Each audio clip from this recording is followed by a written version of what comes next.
most parties in India have that problem. So don't give us stick, because Mr. Akhilesh Yadav is a dynast, Mr. Stalin is a dynast, Mr. Dhummal's son is a dynast. So, you know, even Abhishek Bachchan is a dynast. I mean, that's how India runs.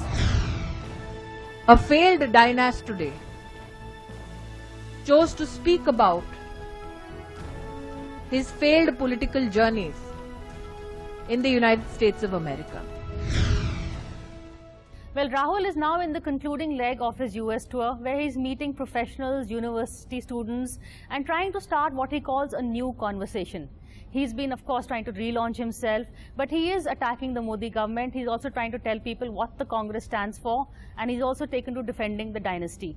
But is this all working? Is it too little, too late? To discuss this with me, I have with me Siddharth Varadarajan, founding editor of TheWire.in, Aarti Jairaj, she's a senior journalist and a columnist, and Neerja Chaudhary, she's also a political analyst and a columnist. Siddharth, I'll begin with you. Is this a final attempt, we hope, to relaunch brand Rahul before his taking over as party president? Is it working? You know, there have been so many rumors over the last 5 years, or maybe 3 years, that takeover is imminent, abhi ho jayega, abhi ho jayega. Quite frankly, the Congress party organizational structure is quite inscrutable. There are wheels within wheels, and we don't know what the decision-making process is there. Perhaps the recent reports of his being elevated in November are credible, and this is part of that roadshow. But I think if that were to be the case, I would much rather see him making waves in India.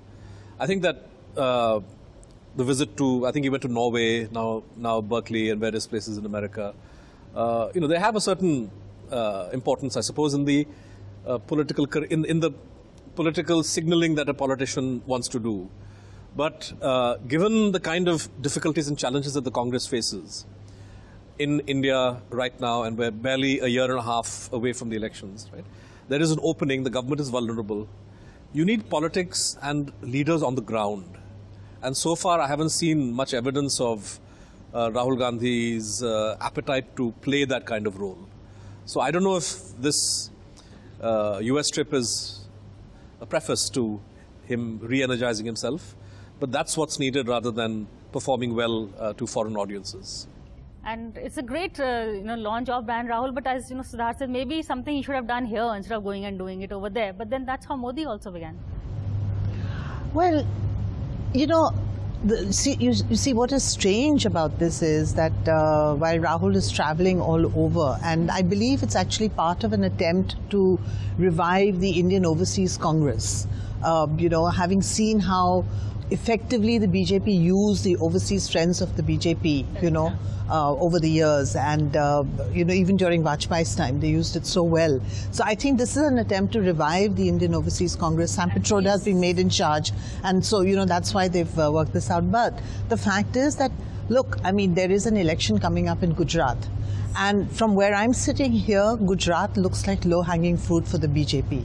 There is a campaign that is really a social media campaign that has taken the, you know, Gujarat by storm, and it's got the BJP on the back foot. This Vikas, you know, development has gone crazy. Vikas, Gando, Thayu, Che. And, you know, so much so that Amit Shah had to actually say that, warn voters that please don't take this anti-BJP propaganda on social media seriously. So clearly they're worried. But Rahul Gandhi is abroad.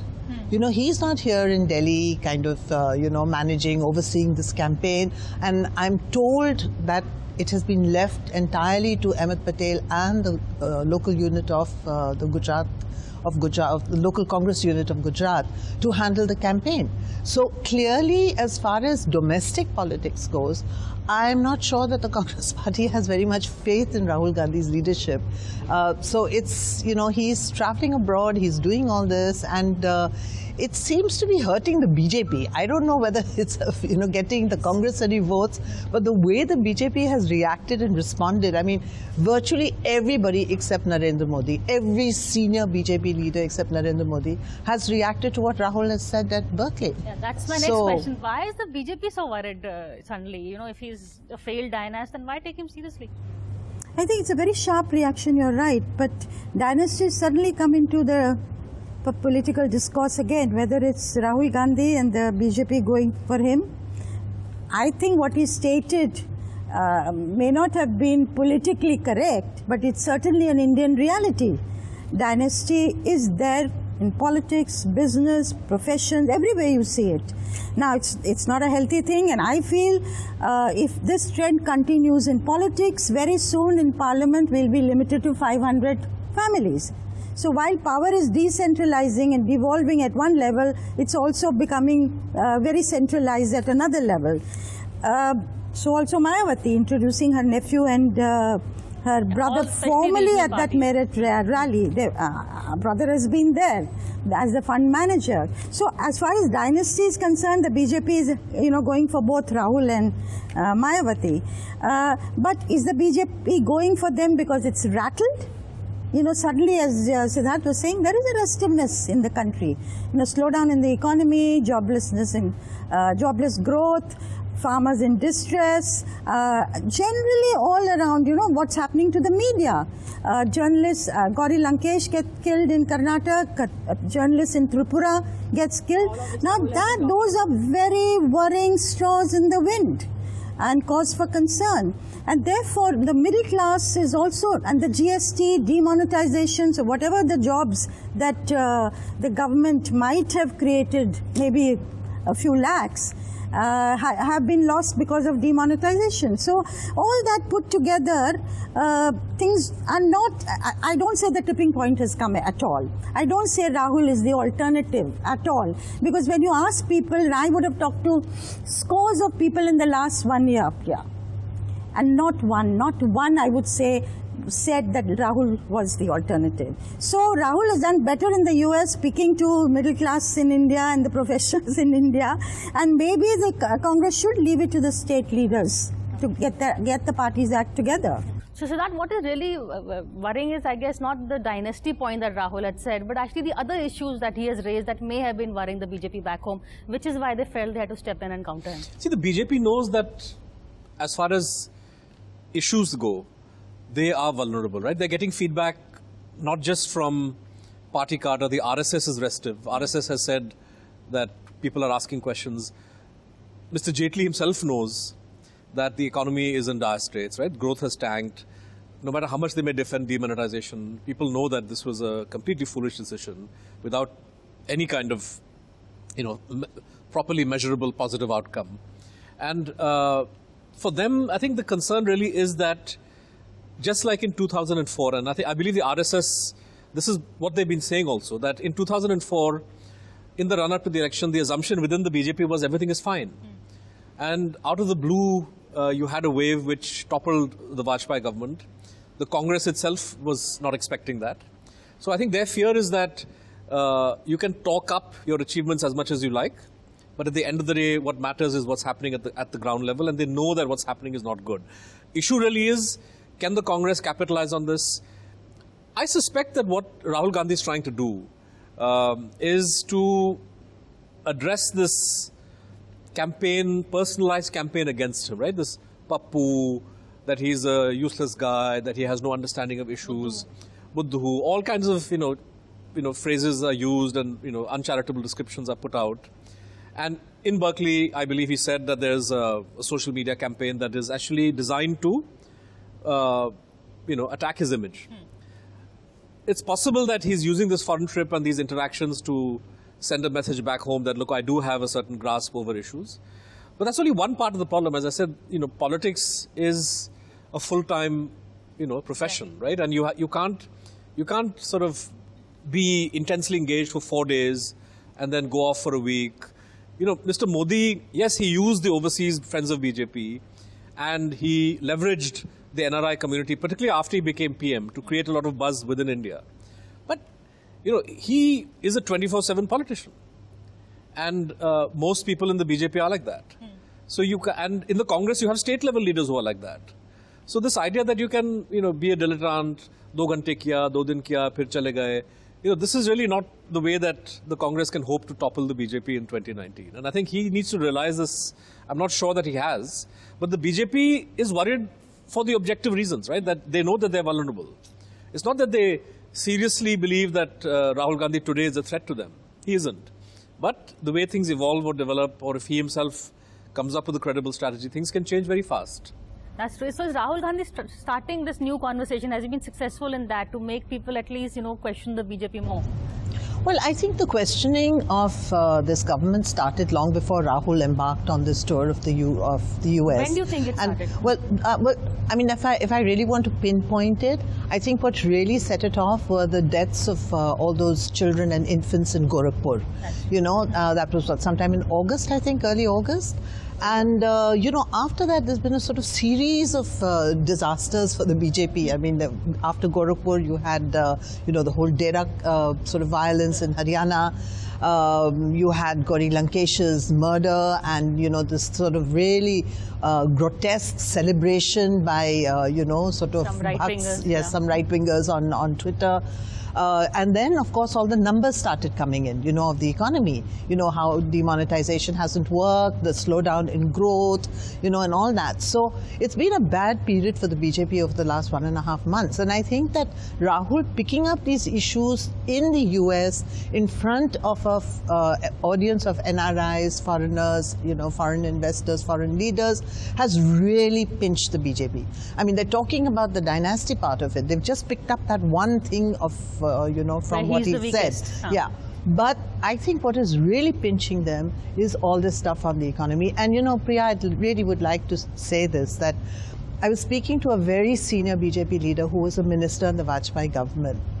And he told me something very revealing. He said, in 2002, the country had one of the worst droughts. And food production fell by something like 70 million tons. And there was terrible agri-distress, in that period. Things got a little better in 2003. And then, of course, we went in for this 5 years of fabulous growth, which Manmohan Singh benefited from. But the turnaround that started in 2003 wasn't enough to help the Vajpayee government.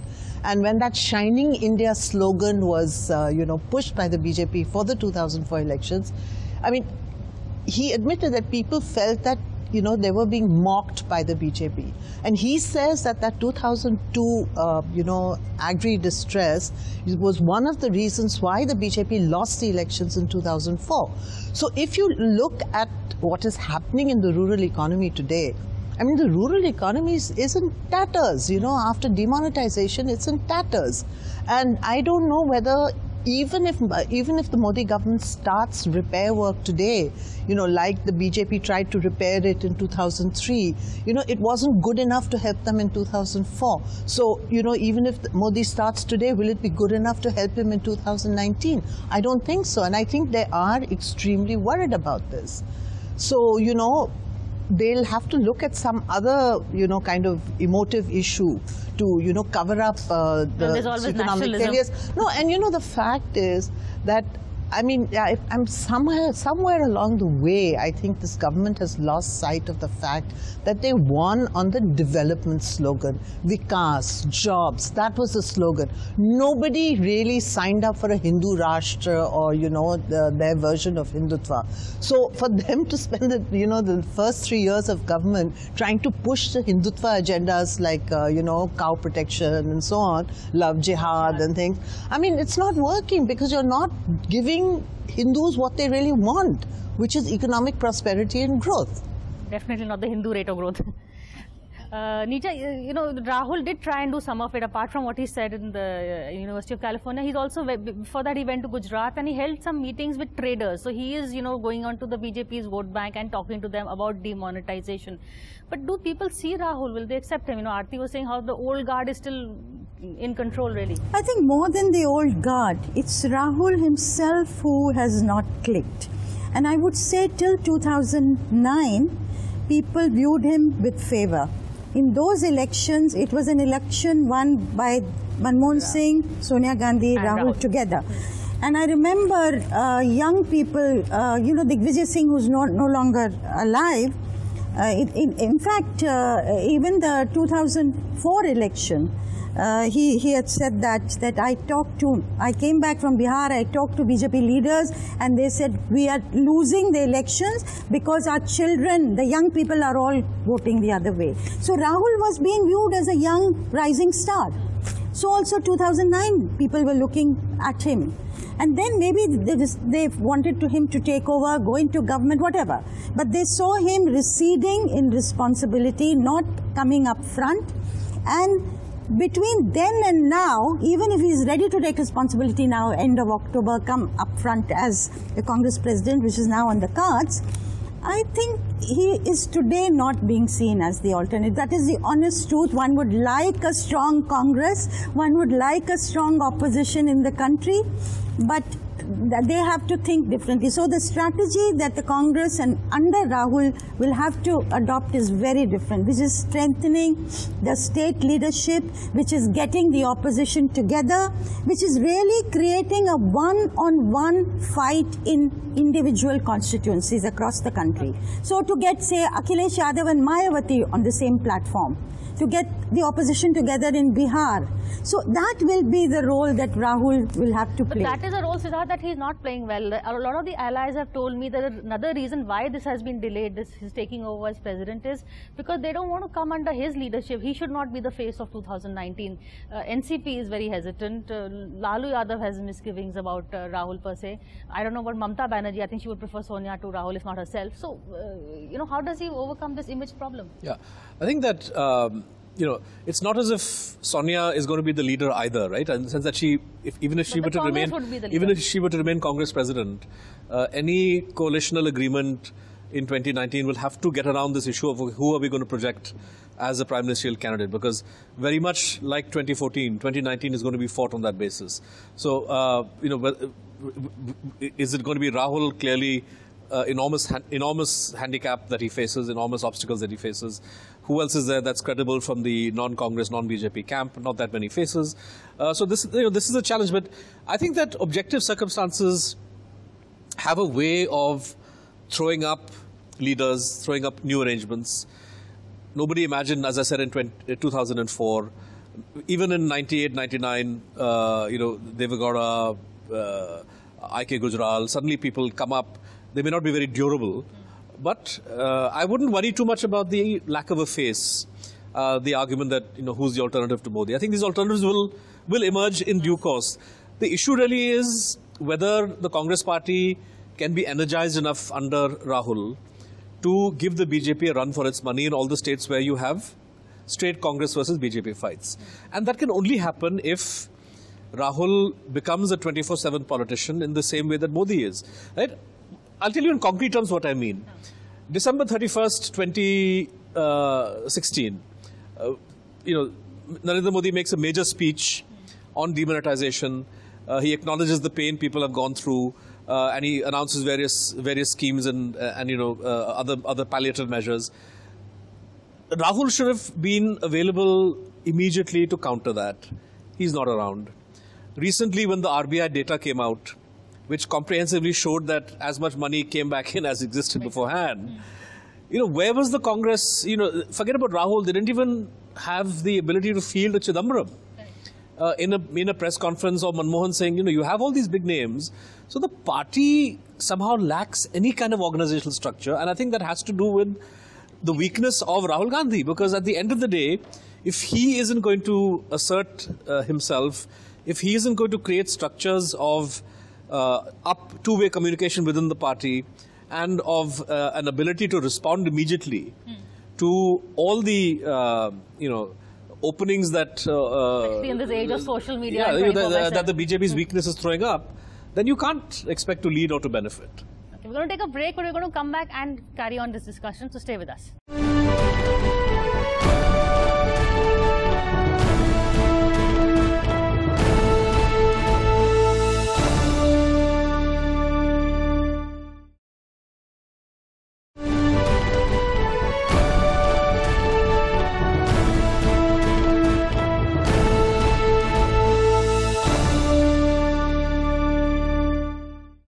Welcome back to Cover Story. Well, the Congress would like us to believe that the heir is finally apparent, but we've been seeing too many launches of brand Rahul to make sure whether this is the final launch. So we are here to discuss what impact will Rahul have. And before the break, you know, we were talking about how he's never been consistent. That, I think, is the biggest problem, his credibility problem. No, he does. He has a serious credibility problem, serious image problem. But, you know, Priya, Indian elections are so funny. I mean, I really would like to go back to 1977, when Indira Gandhi suddenly lifted the emergency and announced elections. And there was no credible opposition, really. Nija, you were active at that time. There was no, the opposition leaders had all been in jail and they were released on, the eve of elections. Janata Party was kind of hastily put together. There was no real organization on the ground or anything. And I think what really drove that election and finally led to the defeat of Indira Gandhi was not the strength of the Janata Party, but just popular anger against Indira Gandhi. So much so that she lost her seat, her own seat she lost in Raebareli. So, often it's public mood that determines what happens in an election, not necessarily the skills of a political party or an opposition party. I think, yes, what would really benefit the opposition to put up a credible fight against Modi is to do what Nija was suggesting, which is try and work out a one-on-one fight, across countries in most seats, which, by the way, is what they did in 2004. There was a, almost one-on-one fight against the BJP. Remember, that was also, you had Vajpayee as this giant personality, overshadowing everybody, and that Shining India slogan, and, he was sort of riding this wave of, peace in Kashmir, peace with Pakistan, and, so on. Yeah, and the economy was showing sort of green shoots, of revival at that point. But, in the end, he didn't win. And so I think that it's too early to prejudge what is going to happen. And, I think not having a face may not necessarily be a handicap for the opposition. I think a lot depends on whether they're able to actually work out on the ground a one-on-one fight, because then it really becomes arithmetic. And, if all the opposition parties come together, then arithmetic is definitely on their side. And Modi would have to create a huge emotional wave, a huge emotional appeal, which, by the way, he's capable of doing. Yes. He's a very smart politician. But he would have to create that huge emotional wave to defeat that arithmetic. So I think it could be a very interesting competition. And, frankly, I think Rahul, really, it may be better strategy for the Congress to keep Rahul in the back. Let sort of local leaders, regional leaders, do the driving. And not make it a Rahul versus Modi fight. And not make it a Rahul versus Modi fight, because I think in that kind of a fight, Rahul does not come out well. In fact, I remember the 2004 election, Jairam Ramesh very famously said the winner doesn't know why they won and the loser doesn't know why they've lost. Yeah, that's true. So is the Congress going to get another shock like that? No, I think even if we became 24/7 politician, which, that's an impossibility. We haven't seen it happening in 13 years. So, ho jaye bahut acha hai, but I agree with this. If there is anger, if there is an akrosh in the public, which was there in 1977, then it's a very different ball game. Then public will accept Rahul Gandhi or anybody.